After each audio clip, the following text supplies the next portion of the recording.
I was there to push people beyond what's expected of them. I believe that is an absolute necessity. Otherwise, we're depriving the world of the next Louis Armstrong, the next Charlie Parker.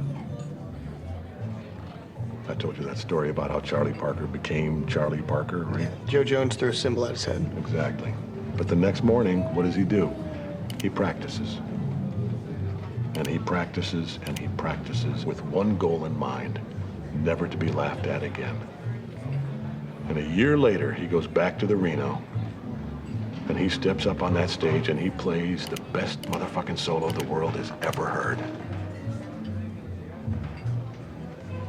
So imagine if Jones had just said, well, that's okay, Charlie. That was all right. Good job.